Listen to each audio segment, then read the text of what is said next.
The forces of the MDF, after eliminating the trenches of the heretics of Syria's empire, continued with their advance to take control of the rest of the island. As they advanced, General Napoleon Bonaparte was informed of the recent attack on the Delta checkpoint and that all Vorkusian resources would be destined for its defense. This would not stop him, as he would still try to continue with the men he had left. Already in position, Bonaparte, using his binoculars, could observe how the heretics were disorganized and tried to flee across the river towards Blackwood. They would be an easy prey and would not oppose great resistance. The victory was already theirs, but moments after the attack began, a voice was heard through the radio. It was Henry Vernier, who asked that all the troops in Montian return to the base in the walled city. Bonaparte indicated that they were about to beat Syria's empire. However, Vernier was not interested in this and exclaimed that they should return as soon as possible. "No matter what you are doing now, drop everything and come back, or you will regret it later," were Vernier's words before hanging up. General Napoleon was very enraged by this, but decided to trust his leader, and they returned to the base. As they were leaving, a Syria's empire lookout spotted them and informed the commander, who, looking through binoculars, caught Napoleon glance before they disappeared into the trees. Commander David Ambler realized that something strange was going on, so he decided to take all the Syrians he could with him, since his leader, the Great Chief, was determined to pass all his people across the river even if they all died in the process. Thus, 163 Syrians left base camp under the cover of night to join the MDF.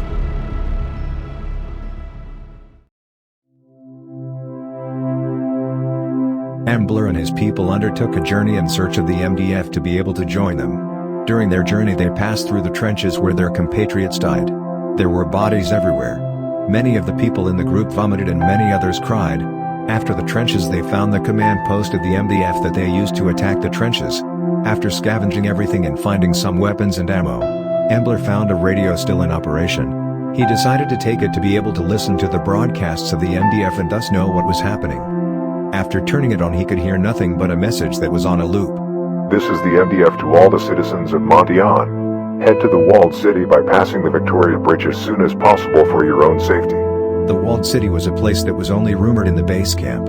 Ambler and his people then knew where they had to go: the main base of the MDF that was at the other end of the island. The walk was long, and many soldiers and civilians were exhausted until they reached a small town that was abandoned. There were clothes and things thrown on the floor, and you could see that many people left the town in a hurry. "Maybe they are heading towards the walled city," said one of Ambler's men. He then decided that his people should rest for an hour in that town.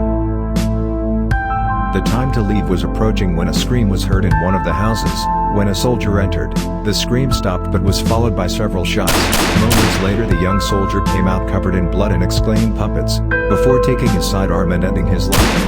Everyone was shocked by what just had happened, but there would be no time to think about it, since several puppets began to appear from the forest and the surroundings of the town. The Syrians began to shoot towards them, but more and more appeared surrounding them in a short time. During the battle, many civilians tried to escape however they could, but all were caught by the puppets or were eliminated by stray bullets from the soldiers.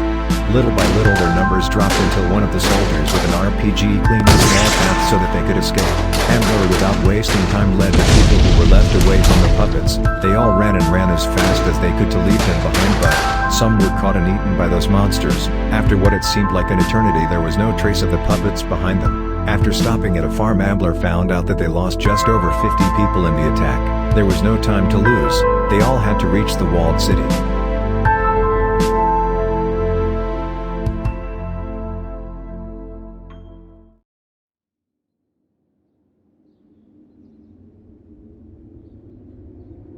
A couple of hours passed after the puppet attack, and the morale of the survivors couldn't be lower. Ambler and his men did what they could to keep civilians safe as they traversed the dangerous lands of Montian. So far, they only had a few encounters with more puppets, but nothing like the attack on the abandoned town. The radio that Ambler took from the MDF kept repeating the same message over and over again. However, the transmission was cut off and an emergency transmission was heard. The voice through the radio had a very strong accent and was on Slavic. Ambler was about to turn off the radio, but one of his men who knew how to speak Slavic told him. He says that some soldiers from Blackwood managed to cross the river and that they were flanked and they are taking casualties. Ambler then said that he was not interested in the problems of the crown and that they should fend of themselves for starting a war in a foreign land. But the soldier looked at Ambler seriously and said, "No, "You don't understand. The Blackwoodians crossed the river and they are here and we are a group of deserters." Ambler understood what his soldier was referring to and indicated to the rest of the group that they could not trust anyone but themselves until they reached the base of the MDF.